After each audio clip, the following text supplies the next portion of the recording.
Today we will talk about Prophet Noah, peace be upon him, and the ship that God Allah commanded him to build, the animals he took with him, and how his son drowned in the flood.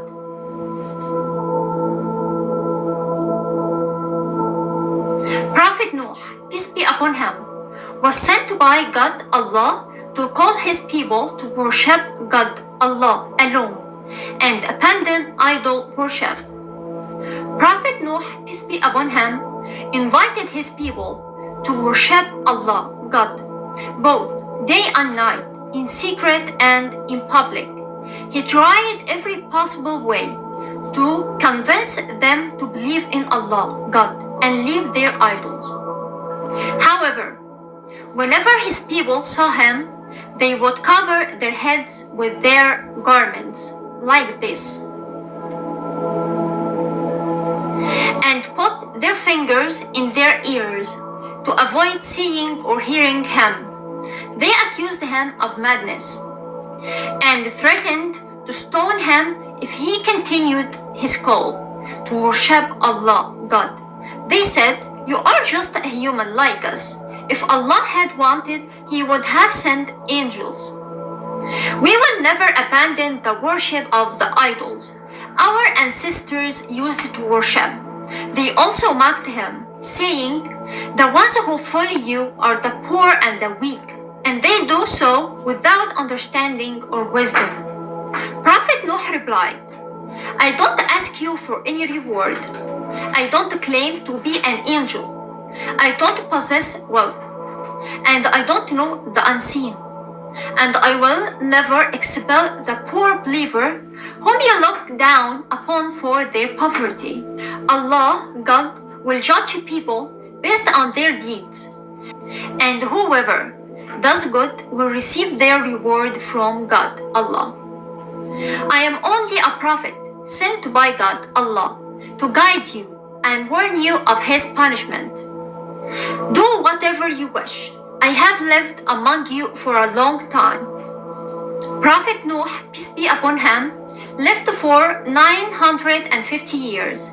Yet his people continued to reject him. They challenged him, "Bring upon us the punishment you have warned us about." God Allah then revealed to Prophet Noah that no one else from his people would believe, except those who had already believed, and they were very few in number. God Allah commanded him to build a ship because the disbelievers among his people would soon be drowned. Prophet Noah built the ship. His people mocked him. He told them, "You may mock us now, but when the punishment comes, we will mock you, just as you mock us now." Then Prophet Noah supplicated against his people, saying, "O God, Allah, don't leave a single disbeliever on earth, for they mislead others, and if they have children, they will also grow up to be disbelievers who spread corruption."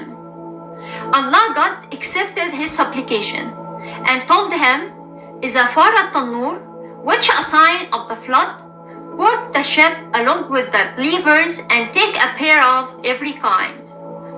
Some scholars interpret the sentence "Iza farat an-nur" as water gushing from the ground, while other scholars interpret it as water emerging from actual oven. Only Allah knows best. Regarding the pairs of creatures Noah, peace be upon him, took on the ship, the Quran states that Allah commanded him to take a pair of every kind. However, the Quran doesn't specify whether this included all living creatures on earth. Based on my personal understanding, Allah likely commanded him to take animals and birds necessary for human life, such as a livestock and useful birds, which were available at his village. When the ship eventually settled, these creatures would help humans restart life with essential resources. I think Allah God didn't drown the entire world. He only drowned the village where the people of Noah lived. Other regions like forests and the Arctic may have remained untouched. It would be illogical to assume that the ship of Prophet Noah carried predatory animals or animals from the polar regions, since God's punishment was directed at the disbelievers in the village of Noah. There was no need to gather animals from around the world. This is my personal interpretation, and only Allah God knows best, as these matters are unseen and beyond human knowledge. Returning to the story, when water began to gush from the ground and heavy rain fell, Prophet Noah and the believer boarded the ship, along with the necessary animals. Prophet Noah called out to his son, urging him to join them. However, his son refused, saying, "I will climb a mountain that will protect me from the water." Noah warned him, "Today no one can be saved except by the mercy of Allah, God." But the waves overpowered him, and he drowned along with the disbelievers. Afterward, Allah commanded the ground to swallow the water and the sky to stop the rain. The ship came to rest on a place called Judi. Prophet Noah, peace be upon him, then asked Allah, "O my Lord, my son was from my family." God, Allah replied, "He wasn't from your family. He was of those who disbelieved." Prophet Noah then sought forgiveness from Allah and thanked him for saving the believers from the flood. Allah informed Noah that from his descendants there would be both believers and disbelievers.